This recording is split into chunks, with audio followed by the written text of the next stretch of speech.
Тажикстанга аткезчилик жолу менен көмүр ташып бараткандар кармалды. Улуттук коопсуздук боюнча мамлекеттик комитеттин чек ара кызматы Баткендин Лейлек районунда аткезчилик менен көмүр ташып баратып кырсыктаган жүк ташуучу автоунаа тууралуу түшүндүрмө берди. Расмий маалымат боюнча кыргызстандык чек арачылар Лейлек районунун Кароол дөбө участкасында өткөрүү пунктунан тышкары кетип бараткан жүк ташуучу автоунааны көрүшкөн. Чек арадан мыйзамсыз өтүүнүн алдын алуу үчүн асманга эскертүү иретинде ок чыгарылган. Айдоочу алардан качып баратып, машинасы оодарылып кеткен. Кармалган айдоочу менен жүргүнчү Кыргызстандын жарандары быйыл 28 апрелден 1 майга чейин кыргыз-тажик чек арасында куралдуу жаңжал чыккан. Анда Кыргызстандын 36, Тажикстандын 19 жараны каза болгон.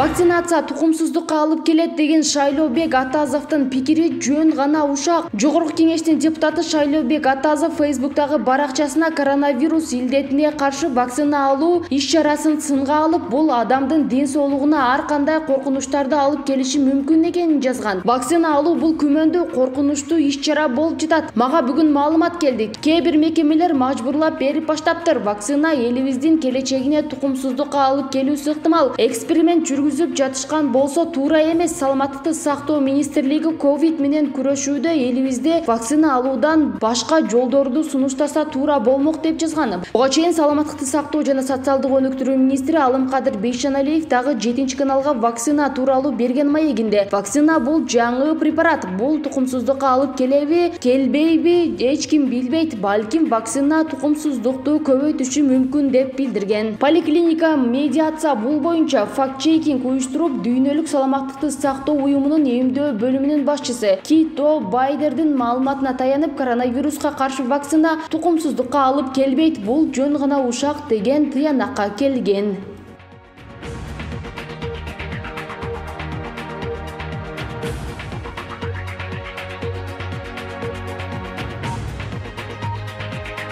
Талибан кыймылынан Тажикстанга кире качкан этникалык кыргыздар Афганистанга кайтарылды. 17-18 июлда Талибан кыймылынын коркунучунан улам Афганистандан Тажикстанга кире качкан 345 этникалык кыргыз артка кайтарылды. Бул тууралуу Тажикстандын басылмалары УКМКнын чек ара кызматына таянуу менен жазышууда. Жазылган маалыматка ылайык алар Афганистандын Бадахшан провинциясындагы Вахон районундагы Андемин айылынан 13-14 июлда Тажикстанга качып киришкен. Тажикстандын аймагына өткөн 345 этникалык кыргыздардын арасынан 91 эркек, 77 аял жана 177 жашы жете электер. Алар Афганистандын Бадахшан провинциясынын Вахан районундагы Андемин айылынын тургундары болгон. Чек араны кесип өтүүдө 2 наристе каза болгон. Качкандар 4000 малы менен транспорт каражаттары аркылуу артка кайтарылды. Качкандар Бириккен Улуттар уюмунун конвенциясына ылайык тажик тараптын убактылуу баш калкалоочу жайында керектүү кийим-кече медициналык кызмат көрсөтүүлөр менен камсыз болушту деп жазылат коңшу өлкөнүн басылмаларында. Мында сырткары калган афганистандык качкындар чек арага буга чейин келишкен. Тагыраагы алардын саны 1000ден ашык. Ошондой эле алардын көпчүлүгү аскерлер болгон. Учурда баары Афганистандын аймагына кайтарылганы айтылат маалыматта.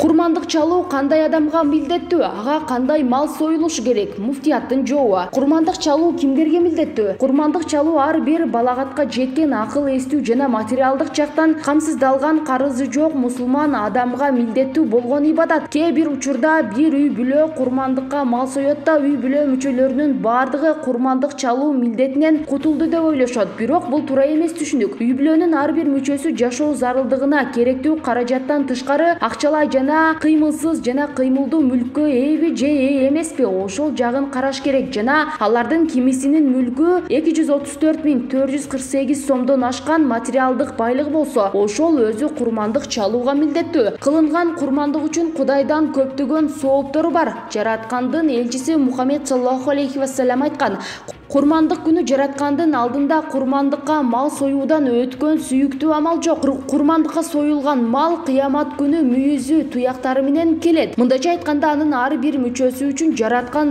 сооп берет. Жараткан курмандыкка союлган малдын канын кан жерге тамганча кабыл алат. Ошондуктан Кудай тезинен кабыл алып, көптөгөн сооп берген үчүн курмандыкты чын жүрөктөн кубаттоо менен кылгыла. Курмандыкка кандай мал союлушу керек? Курман айт күнү курмандыкка чалынуучу мал эттүү эч кандай майыптыгы жок болууга тийиш. Курмандыкка эркек ургаачы бука, уй, төө, кочкор, кой, теке, эчки сойсо болот. Жогоруда аталып кеткен малдан бөлөк эч кандай малдын түрү курмандыкка жарабайт. Майда мал, кой, эчки курмандыкка бир адамдын атынан гана союлат. Кара малды курмандыкка бир адамдын атынан да жана бир нече, эң көбү 7 адамдын атынан да союуга болот. Мисалы, бир нече киши уюшуп, бир уйдун курмандыкка союу ниети менен сатып алууга уруксаат.